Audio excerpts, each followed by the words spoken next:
Es que son caras de personas, ¿quién son? Si ante un hecho paranormal, como una parafonía de efectos físicos, o las caras de Belmes, técnicamente llamadas teleplastias, no encontramos la causa, descartado el fraude, no encontramos la causa en el nivel ontológico donde el hecho se produce, como no puede haber efectos sin causa, la causa tiene que estar en otro nivel. Si admitíamos la parapsicología, pues entonces teníamos que desterrar el milagro. Y claro, entonces topábamos con la iglesia. Dicen que cuando tú me mueras se van las caras. Pues mientras que yo viva estarán las caras, creo yo. A lo mejor se van antes.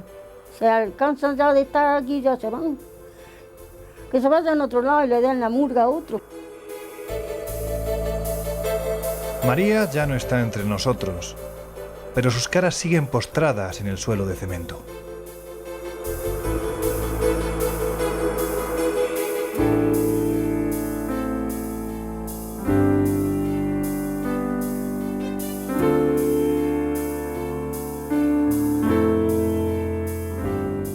Han pasado más de 3 décadas y rodar por estas serpenteantes carreteras es evocar un tiempo en el que curiosos, investigadores y escépticos se acercaron hasta esta remota serranía de la Andalucía más profunda para enfrentarse cara a cara con un imposible. Atravesamos la abrupta Sierra Mágina, en las entrañas de la provincia española de Jaén. Aquí, dicen los más versados, se halla el fenómeno paranormal más importante de la historia. Si es así, vamos a comprobarlo. 23 de agosto de 1971. Las calles de Belmes son un hervidero. Las fiestas en honor del Santo Señor de la Vida, el patrón del pueblo, generan sensaciones ambiguas. El recogimiento da paso a la algarabía de unos jóvenes que aprovechan las fiestas para dar rienda suelta a una alegría contenida. Pues día que estaba guisando en la chimenea, que entonces guisaba con lumbre y eso, y al tiempo de mover la comida vi la cara en el suelo. Tenía fiebre Marta. Y luego, pues yo por eso llamé a los vecinos cuando salió la cara, primera, la que se destrozó, porque yo dije de la fiebre me hacen a mí esas figuras, y por eso llamé yo a los vecinos para que vieran la cara en el suelo, a ver si eran antojo mío o eran las caras que estaban ahí, la cara que estaba ahí. En el interior de esta casa se produjo el absurdo. Juan Pereira, marido de María, no pudo evitar un escalofrío al contemplar a la muchedumbre arremolinada en la puerta de su casa. Al entrar, observó cómo, ajena a la atenta mirada de su esposa, un enigmático fantasma de cemento le miraba desde el interior del fogón. El extraño rostro fue rápidamente destruido y el agujero resultante cubierto con una nueva capa de cemento que pretendía enmascarar el suceso como un caprichoso guiño de la casualidad. El asunto quedaba zanjado, ¿o no? 17 días después, otra cara casi idéntica a la destruida afloraba de nuevo sobre la reciente lechada, en el mismo lugar que la anterior. La casualidad empezaba a ser demasiado sospechosa. Ya empezaron a venir gente, pero como aquí ya se destrozó, pues ya se acabó las caras. Luego lucieron el trozo que se rompió y salió a la calle puesta en la pared. La situación se volvía alarmante. Había que hacer algo. Fue entonces cuando el alcalde Manuel Rodríguez Rivas decidió dar un paso certero. Había que excavar en el suelo para encontrar la causa física que pudiera producir el desconcertante fenómeno. Y llegó la terrible sorpresa. Ya se estudió y se empezó a estudiar y se hizo un agujero en toda la habitación. Grande. Casi toda la habitación la llenábamos del agujero y la tierra que sacábamos la echábamos a las partes afuera y donde podíamos. O a la calle. Y salían huesos humanos allí. Huesos. Hubo incluso vecinos que aseguraron al sociólogo Manuel Martín Serrano que en tiempos de lluvias torrenciales los cuerpos de los difuntos afloraban de la calle sin asfaltar, pues según decían, ese suelo estaba cursío de muertos. Pero, ¿y los restos óseos? ¿Qué ocurrió con ellos? Y estuvo aquí la policía investigando, se llevaron los huesos a analizarlos y decían que eran del siglo XII. Y seguramente fue un cementerio en aquella época. En los meses siguientes surgieron nuevos rostros en la humilde cocina. Expresiones trágicas, cuerpos de niños, incluso fetos de cráneos desproporcionados. Y así, quiso la casualidad que un reportero del Ideal de Granada se topara de bruces con el caso, publicando una noticia al respecto. Y de ahí a los periódicos nacionales, generando un fenómeno social sin precedentes en la historia de nuestro país.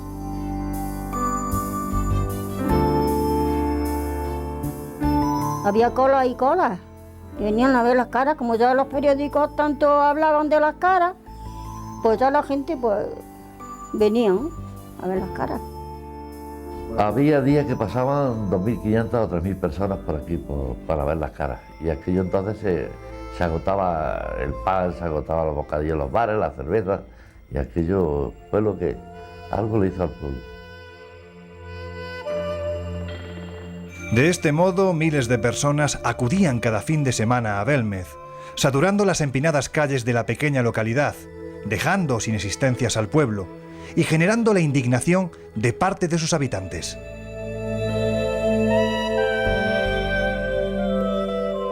Esta es la casi legendaria Cuesta de las Caras.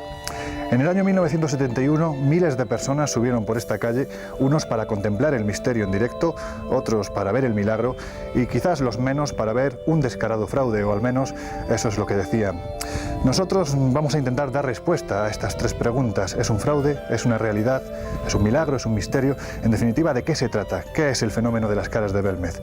No vamos a pontificar, simplemente les vamos a ofrecer los datos para que al final de este documental ustedes saquen sus propias conclusiones. Había que parar aquello a toda costa. José Ruiz de Gordoa, gobernador civil de Jaén, entró en contacto con el célebre parapsicólogo Germán de Argumosa. Él, experto en estas lides, vería con rapidez el fraude que orquestaba aquel fenómeno. Y ya el gobernador dijo que le mandaron una fotografía, si merecía la pena venir a ver las caras o no, la cara. Y le mandaron una fotografía de igual que aquella que hay allí. Y vino la Guardia Civil y vino la policía, vino el gobernador, vinieron muchos soldados, vino la televisión el domingo próximo y ya el primer científico que vino fue Argumosa. Luego ya se juntó con Jan Bender y ya venía Jan Bender también con él. Yo fui a Belmez invitado por el entonces gobernador civil Ruiz de Gordoa. Y él fue el que me advirtió que después de haber escuchado a las autoridades del pueblo, a las autoridades municipales y al cabo de puesto de la Guardia Civil, llegó al convencimiento de que los hechos no eran fraudulentos, aunque no tuviesen explicación. Y la cosa no quedó ahí. Por otro lado, la autoridad religiosa, con el obispo de Jaén, Miguel Peinado a la cabeza, entró en contacto con el alcalde del pueblo, lanzando una primera advertencia. No se podía consentir tanta desvergüenza. Al menos, eso es lo que pensaba.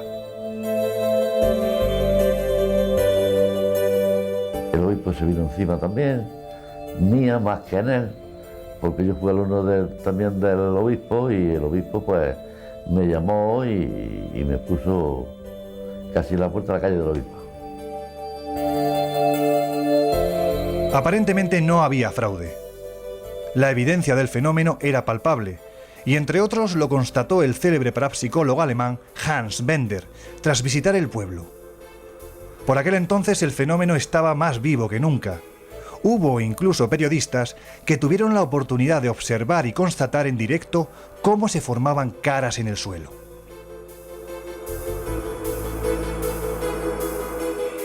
Estando juntos los tres, los dos periodistas y yo, Sagrario, ese periodista del diario Jaén y yo, de pronto se comenzó a dibujar un rostro en el suelo de la cocina. Mientras tanto, los periódicos regionales y nacionales, con el vespertino diario Pueblo a la cabeza, se frotaban las manos ya que los sucesos suponían un importante revulsivo para aumentar espectacularmente las ventas. Periodistas destacados en el lugar realizaban sus crónicas diarias en lo que ha venido a ser el seguimiento más importante que nunca se ha realizado a ningún suceso paranormal en el mundo. Y llegó el punto álgido. Argumosa, acompañado por varios miembros de la Universidad Autónoma de Madrid, armados con sus magnetofones, iniciaron una serie de experiencias psicofónicas.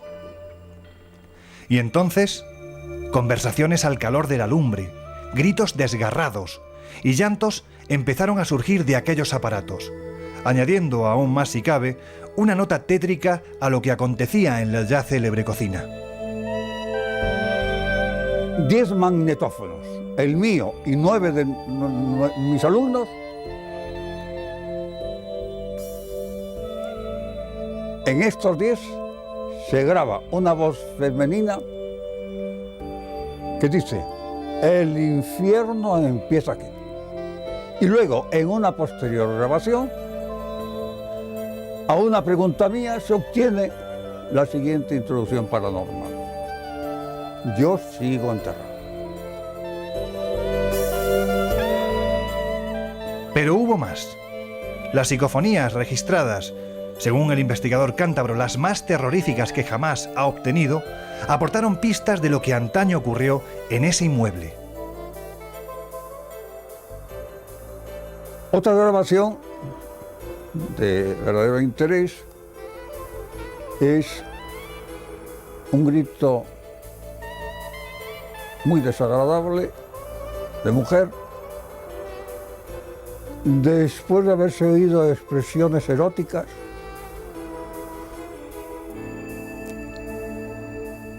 y que podía insertarse ello en dos hechos: el que aquella casa en un tiempo fue una casa de lenocinio y en que allí hubo un aborto criminal. Pues salían cosas que salían en la psicofonía. Yo lo oí una vez, pero yo ya me daba miedo y yo ya no quise sentirlas más. Decía: socorro, sácame de aquí, un niño llorando, yo no quiero estar aquí, sácame de aquí. Y yo ya no... Me daba luego miedo de quedarme sola y acordarme de aquello. Y yo ya no quise sentir más. Aquel inframundo de dolor y sufrimiento que se manifestaba a través de las grotescas formaciones cobraba una nueva dimensión a raíz de las investigaciones de Argumosa, que rápidamente fueron aprovechadas por el astuto diario Pueblo. Las caras hablan, dijeron, y efectivamente así parecía ser. De este modo, empezaron a surgir las primeras hipótesis, no exentas de apasionamiento. Las caras las consideraba María al principio, bueno, con cierta reticencia. La gente lo tomaba como un fenómeno muy dada, y más en esta zona, a lo milagroso. Y me acuerdo que algunos tenían fotos que vendían por allí, o las que sacaban porque permitía a María sacar fotos entonces, y le rezaban, la llevaban a su casa y en su casa le rezaban como algo milagroso. Ante los extraños fenómenos que no cesaban de manifestarse y la presión ejercida por los poderes fácticos para que se diera carpetazo al asunto, Germán de Argumosa propuso en 1973 la prueba definitiva: el precintado de la cocina levantando acta notarial. Para ello se habilitó una nueva cocina, en la que tiempo después aparecería esta formación, la Dama de la Copa, la más perfecta de las aparecidas en la Casa de las Caras. Pero volvamos al precinto. Antonio Palacios Luque, ilustre notario de Huelma, fue la persona encargada de levantar el protocolo notarial, el encargado, en suma, de encerrar a las Caras. Un hombre que ha tardado 25 años en hablar de aquello. En la cocina, bueno, al cabo del tiempo, aquella cocina que yo clausuré se desclausuró. Lo cierto y verdad es que entre la figura precedente y las posteriores había habido variación. A través del tiempo, y estando y no estando clausurada la primera y la segunda cocina, las caras variaban. O sea, unas parecían con unos rasgos muy significativos y otras con unos rasgos, las mismas caras, o sea que variaban. A mi juicio, por supuesto, allí no pudo entrar nadie hasta que yo no procedía a la apertura. Yo puedo decir a ciencia cierta, con toda seguridad, que a mi juicio fraude no hubo ninguno. Estuvo presentado bajo un notario, tuvo 3 meses en la habitación cerrada. Arrancaron una cara que había y se la llevaron al ayuntamiento y echaron cemento y cerraron a ver si es que las caras las pintaban o que salían ellas. Y cuando abrieron a los 3 meses había 17 caras nuevas. ¿Cuál fue nuestra sorpresa? Que cuando se quitó el precinto, el notario había hecho las fotografías y las cuales salieron horrorosas, para no verlas, porque te daba miedo de lo que había allí aparecido en aquella cinta. Las palabras, los documentos, los relevantes argumentos, todo llevaba a una misma conclusión. La manipulación humana sobre el fenómeno nunca existió. Sin embargo, estos resultados chocaban frontalmente contra las opiniones y deseos de los poderes fácticos del Estado y de la Iglesia en España. En el mes de febrero de 1973, el alcalde de Belmez recibe esta misiva, firmada por Pablo Núñez Moto, jefe del movimiento en Segovia, amenazando al alcalde para que acabara con el asunto, pues ello no era ser adictos al régimen de Franco. Y así, después de ser conducido a Madrid al despacho de Tomás Garicano, ministro de la Gobernación, y de recibir una más que evidente amenaza, se puso en marcha una siniestra operación. El objetivo, acabar con las Caras de Belmez. Entonces yo sí, fui allí y este hombre pues me recibió muy furiosamente y me dijo que iba a meter en la cárcel y tal. Y yo, como sabía lo que había detrás ya, porque doña Ramona me lo había dicho, le dije que me metiera en la cárcel, me tendría que echar otra vez fuera.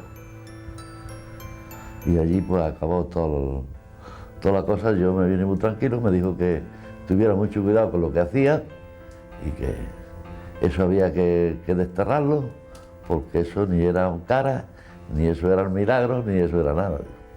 Allí está, y el que sepa de esto que vaya y que lo arregle, que yo soy el alcalde del pueblo y solamente con llevar el pueblo y el orden público ya tengo bastante. Y así, desde las esferas del régimen franquista, se orquestó la que se ha denominado como la Operación Tridente, 3 puntas de lanza directas para aniquilar el fenómeno de las Caras de Belmez. La primera partió del obispado de Jaén, con Miguel Peinado a la cabeza, que rápidamente se puso en contacto con el párroco de Belmez, Antonio Molina, para que difundiera a todas luces que aquello era un fraude. Este hombre empezó diciendo que era una broma entre vecinas y posteriormente que incluso las psicofonías grabadas por Germán de Argumosa habían sido realizadas desde un vehículo que estaba a 2 kilómetros de la Casa de las Caras, donde había colocado un emisor y un receptor dentro de los magnetófonos del propio Germán de Argumosa, de tal forma que las psicofonías eran un fraude. La segunda fase fue encabezada por el psicólogo industrial José Luis Jordán Peña. Él dijo ir comisionado por el Ministerio de la Gobernación, lo que hoy sería el Ministerio del Interior, para acabar con aquel descarado fraude, o al menos eso es lo que él pensaba. Para ello reunió a un grupo multidisciplinar en el que habían químicos, había pintores, analistas de mortero, y llegaron a la conclusión, después de analizar la pava, la segunda cara que fue arrancada del suelo, llegaron a la conclusión de que aquello había sido realizado mediante un producto que acababa, que raspaba literalmente el cemento. Sin embargo, nosotros, después de los años transcurridos, hemos descubierto que esa cara jamás fue retirada de detrás de ese cristal. Lleva 34 años detrás del mismo, por lo tanto difícilmente pudo realizar pruebas directas sobre la denominada como pava. Además, por aquel entonces él dirigía la Asociación de Estudios Cosmológicos, Eridani, y allí reflejó en un expediente lo que había sido esa prueba, esa en definitiva comisión supuestamente gubernamental. Resulta curioso que la conclusión a la que llega es que cuanto menos fue una excursión muy bonita en la que los integrantes tuvieron la oportunidad de conocerse mejor entre sí. Es una curiosa forma de denominar a una comisión gubernamental. Lo dejo en sus manos.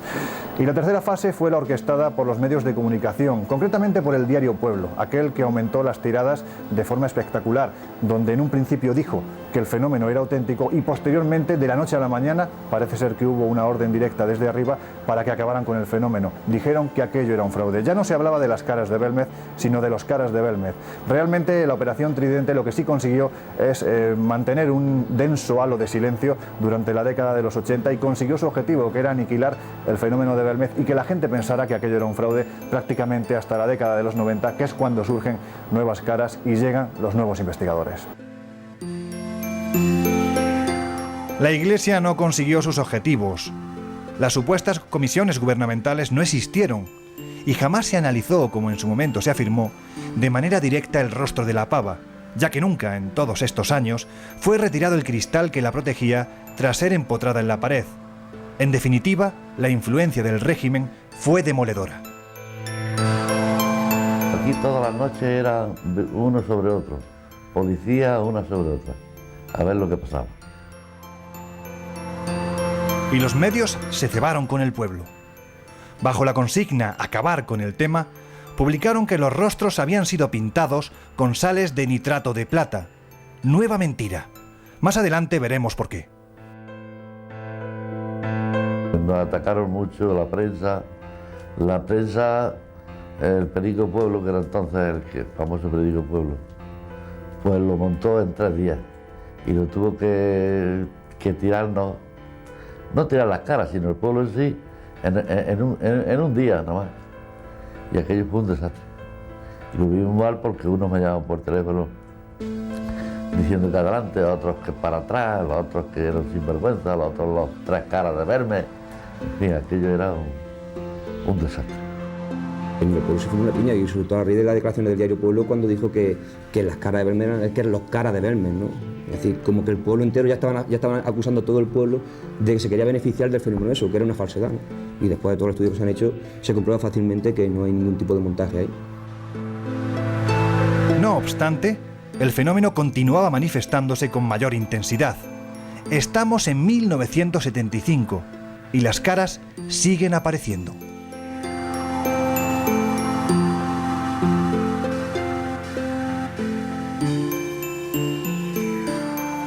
Miguel, ¿cómo recuerda aquellos primeros días en los que aparece la primera cara? ¿Pasaste miedo? Pues los primeros días, claro. En la cara que salió primera, que vio mi madre cuando estaba cocinando, pues aquella cara la piqué yo. Y asomaron unas mujeres y preguntaron a mi madre que querían ver la cara. Mi madre le dijo, ahora mismo acaba mi hijo de picarla.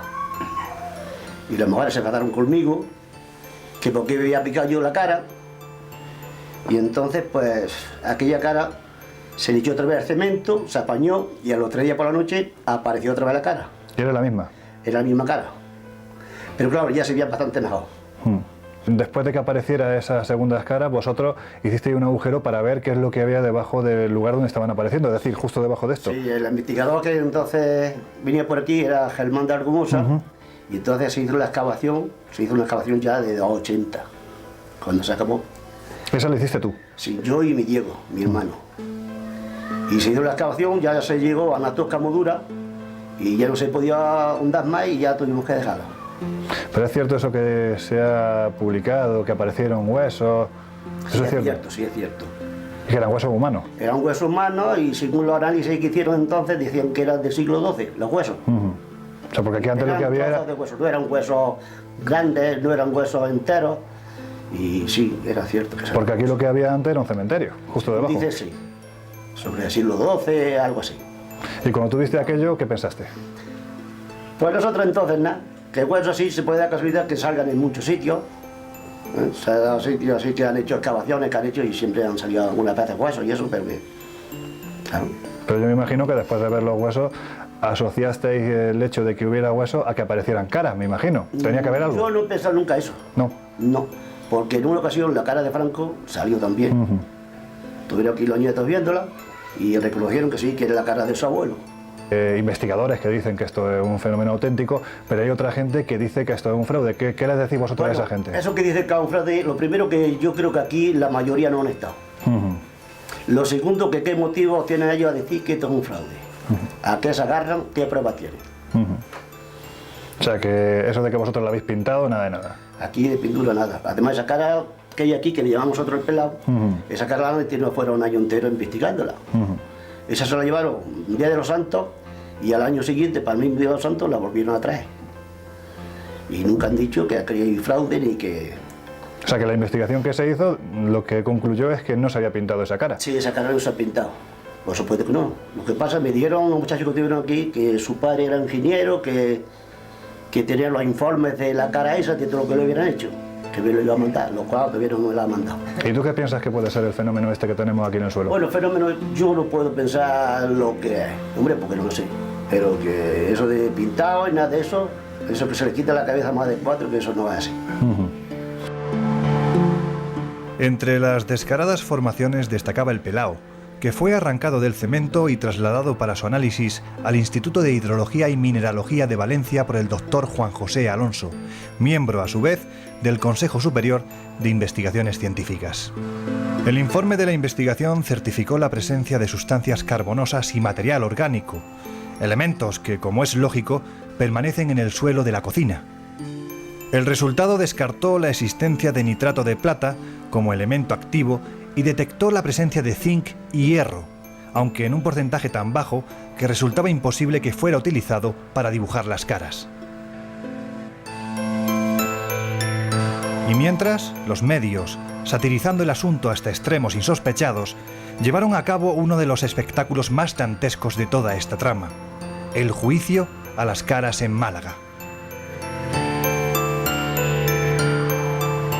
Fuimos engañados, porque en lugar de ser un estudio de las caras, pues luego se llamó allí el proceso de las caras de Belmez, y entonces era como un juicio, y el fiscal precisamente era un comerciante de muebles, y hicieron allí con nitrato de plata y diciendo que eso era nitrato de plata, y muchas barbaridades.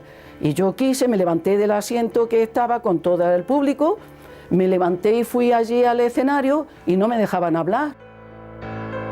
Ya en la década de los 90, coincidiendo con la última hornada de formación de caras, la llegada de nuevos investigadores a la casa dio paso a impactantes resultados, consolidando aún más la veracidad de lo que allí ocurría. Pedro Amorós, presidente de la Sociedad Española de Investigaciones Parapsicológicas, obtuvo por aquellos tiempos interesantes psicofonías. Las primeras investigaciones que yo realicé en la Casa de las Caras, fue concretamente en el año 1996, fue impresionante.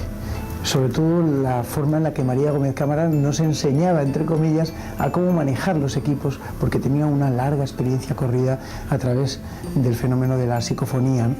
Y fueron increíbles, fueron registros que a mí me impresionaron. Recuerdo una, concretamente, que bueno, decía un nombre, ¿no? Cuando le preguntábamos acerca si podía identificarse, ¿podéis recordar algún nombre de alguna de esas caras, ¿no? Y salió una psicofonía muy curiosa que decía Ángela.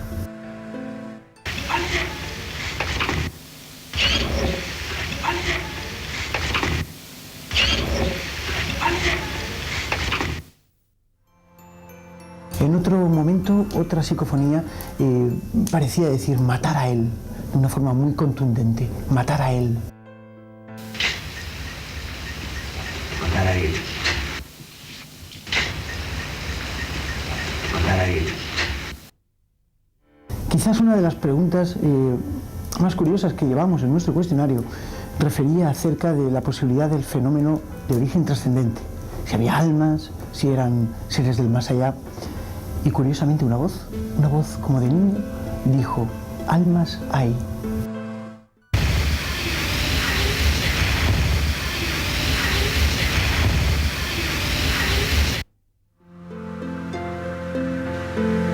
Después de pasar muchas horas en el interior de la casa, de ver cómo las caras cobraban y perdían vigor, de observar atentamente el fenómeno, se barajó la influencia de agentes externos que podían influir en el cambio evidente de los rostros, fuera este para bien o para mal.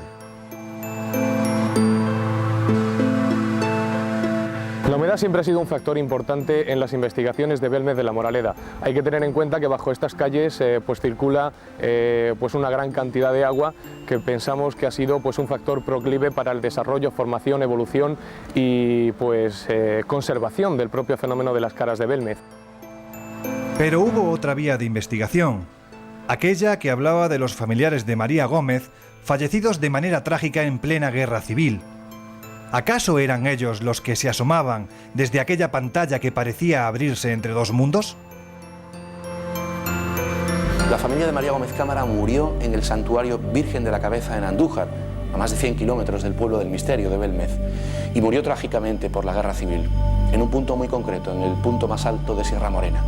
Y hablamos de su cuñado, su hermana y sus 5 sobrinas. Tan solo un par de datos curiosos. La primera cara que aparece en esa casa de Belmez fue el 23 de agosto del año 71. La primera persona que muere en el santuario es Miguel Chamorro Sánchez, padre de Isabel Chamorro y cuñado de María Gómez Cámara. Y así sucesivamente. Según el número de orden de muertes que iban ocurriendo en el santuario, esas caras se van apareciendo en el suelo de cemento de esa casa. Como fue don Salvador S., que es el fundador de la Policía Científica, ha hecho ese estudio tan grande y eso, pues digo, ellos sabrán. Yo, como ya no quería ver las caras ni siquiera, por si acaso me parecía que fueran, porque si me parecían iba a sufrir mucho, pues ya no las miraban. Sea como fuere, a raíz del fallecimiento de María Gómez el 3 de febrero de 2004, la investigación y el propio fenómeno pareció sufrir un parón. Belmez se echó a la calle para despedir a una de sus más ilustres vecinas, posiblemente la única persona en el mundo que ha convivido durante tanto tiempo con un fenómeno paranormal, aparentemente auténtico. Todo parecía indicar que se cerraba un ciclo, y es que, a partir de ese momento, ¿qué ocurriría con las caras? ¿Desaparecerían? ¿Surgirían más, tal y como ya se rumoreaba por el pueblo?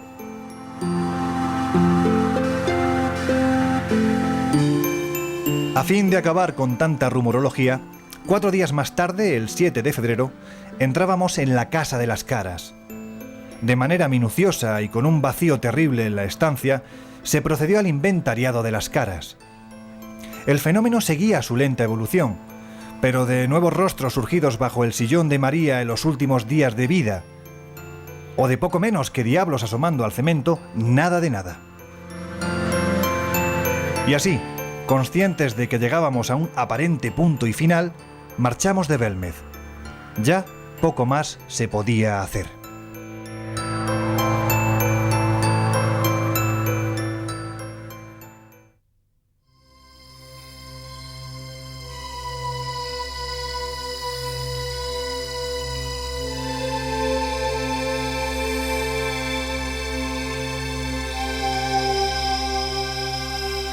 Nos encontramos en la calle Cervantes, en el número 7, la casa donde nació María Gómez Cámara y donde vivió hasta los 22 años, que se casó y se trasladó a ese otro inmueble.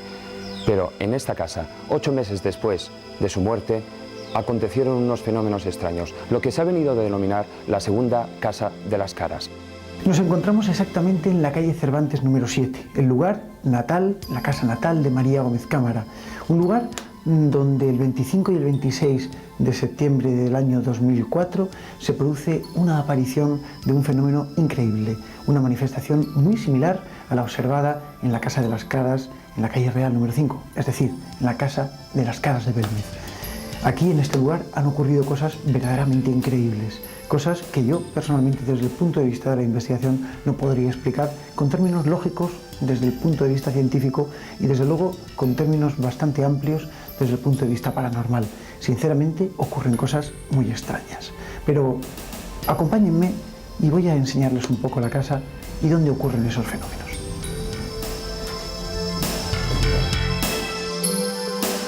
Estas escaleras nos conducen exactamente hasta los dos dormitorios. Los dormitorios donde dormía María Gómez Cámara y donde quizás algunas tensiones o quizás ese modo de vida llevado en aquel entonces podría haber derivado en la producción de estos fenómenos. Es lo que estamos investigando.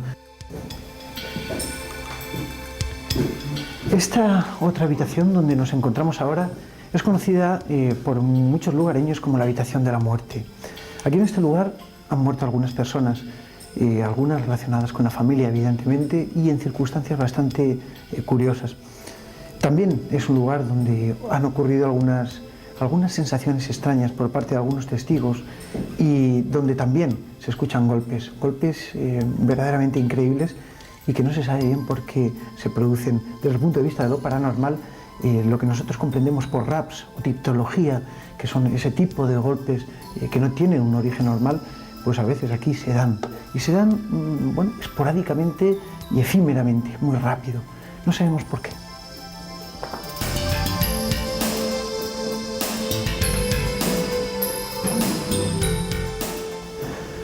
Y por fin nos encontramos en la puerta de la Cámara de las Caras. Este es el lugar donde aparecen esas caras. Vamos a verlas.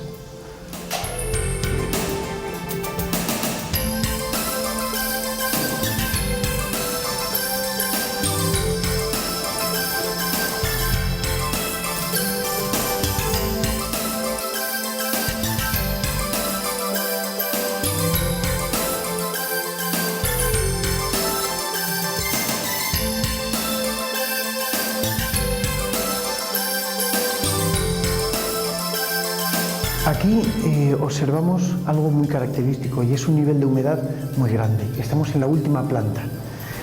Durante el día el sol calienta el techo y por la noche refresca mucho. Ese frío, esa dilatación hace que la temperatura aquí se conserve como un microclima que afecta directamente hacia el cemento, concretamente a la primera capa del cemento. Sabemos perfectamente que hay muy poco cemento, hay muy poco mortero. El índice es muy pequeño, el grosor es muy pequeño y esto posiblemente afecte a esa delimitación de los rostros que, pues en ocasiones se ven de una forma espectacularmente claras. Yo estoy más del otro mundo porque de este no puede ser, porque de este no lo ha pintado nadie. Ni la pinta los investigadores como comentó el periódico Mundo, ni la pinta la alcaldesa, ni la pinta mi hermana, ni la hemos pintado nosotros, pues entonces, ¿quién la podía pintar? Pues yo estoy que del otro mundo de más allá, de lo que sea es de poder, de mi tía, sea de mi padre, sea de lo que sea, yo estoy que del otro mundo. Evidentemente nuestro equipo desde el principio lo que ha hecho ha sido pues realizar las pruebas oportunas para saber que no estábamos estudiando un fraude y para ello pues lo primero que hicimos fue extraer una muestra el 5 de diciembre de 2004 de una de las teleplastias aparecidas concretamente en esta sala. Esa teleplastia es la que tenemos aquí, ya no existe, es la denominación o la denominada como El Santo, que fue la que pues en su momento delante del juez de paz y varias autoridades de Belmez de la Moraleda pues se extrajo concretamente lo que era su cabeza y se analizó en varios laboratorios, entre ellos en los laboratorios de la Universidad de Jaén. Se nos acusaba tanto a la SEIP como al Ayuntamiento de pintar las caras con agua y aceite y el informe revela que no existe resto orgánico alguno en esa muestra. Hoy la investigación va a ser bastante dura. Es un día muy frío, es un día donde la humedad relativa del aire es elevada y vamos a tener algunos problemas con los sensores de detección. Son sensores ópticos, pero bueno, tenemos que llevar un cuidado especial. Por otra parte, lo vamos a orientar desde el punto de vista psicofónico. Vamos a grabar psicofonías, como habitualmente solemos hacer en experimentación aquí, y por otro lado, pues vamos a trabajar con la imagen de alta exposición e imagen infrarroja. En ese sentido, lo que tendremos que hacer es tener varias cámaras controladas en todo momento para pues captar algo que se produzca. Y también vamos a controlar un espectro de frecuencias en cuanto al tema de las psicofonías muy amplio, mucho más amplio de lo normal. Vamos a grabar con micrófonos de alta impedancia y alta sensibilidad y por eso tenemos que tener mucho cuidado. Aunque controlemos el espectro auditivo, tenemos que tener muchísimo cuidado con los ruidos externos y cualquier cosa que anotaremos en nuestro cuaderno de campo. Y bueno, pues vamos a ello. ¿Vale?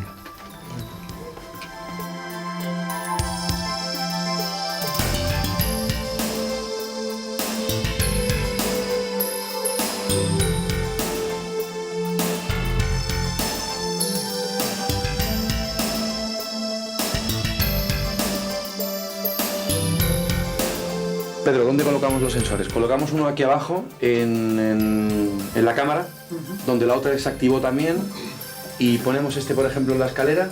Bueno. Lo pongo en la escalera por si también se detecta algo ahí. A ver si hay algún cambio térmico por ahí. Vale, pues vamos a colocarlos en la escalera y otro en la cámara de abajo. Venga.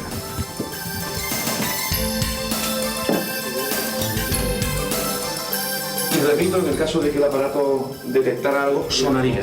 Nosotros estamos aquí en esta sala y bueno, vamos a comenzar la investigación. Bueno, voy a colocar una cámara en el pasillo para monitorizar toda la noche la secuencia, y vamos a ir alternando las cintas y visualizándolas en tiempo real para que si en algún momento se cuela algo, pues podamos verlo en el mismo instante. Vale, perfecto. ¿De acuerdo? Vale. Vamos allá, yo mientras coloco los micros.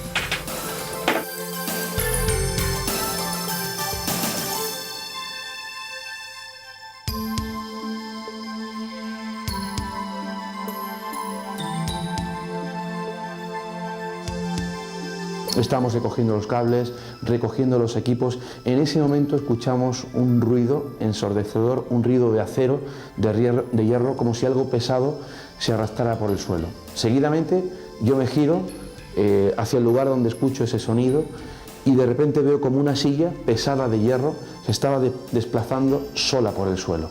Curiosamente, en la parte de arriba, en la planta de arriba, en la segunda planta de este inmueble, se empezaron a escuchar pasos, como si alguien corriera. Se escuchaban los zapatazos perfectamente y cómo íbamos corriendo a la segunda planta de esta casa y no había absolutamente nadie. Y esos sonidos se estaban produciendo. Una de las hipótesis más curiosas que se habían planteado desde el punto de vista detractor a consecuencia de la aparición de las caras en esta nueva ubicación era precisamente esa, que las caras podían estar pintadas con agua o, en su defecto, con aceite. Realmente nos planteamos la posibilidad y experimentamos con ello. Desde el punto de vista técnico, desde el punto de vista de la ciencia, es bastante difícil que en un suelo absolutamente fraguado como el que nosotros nos encontramos, una mancha de aceite pueda permanecer. Indudablemente el aceite es graso y mancha, pero de ahí a que pueda formar trazos tan delimitados como en las caras es bastante complejo y bastante difícil. Poco más hay que añadir. El fenómeno de Belmez se puede investigar desde el apasionamiento más radical o desde el método más estricto. Pero la única forma de conocer su realidad, sea o no paranormal, es precisamente eso, investigar. El resto son palabras que se lleva el viento. Aquí, más que en ningún otro lugar, la investigación continúa abierta.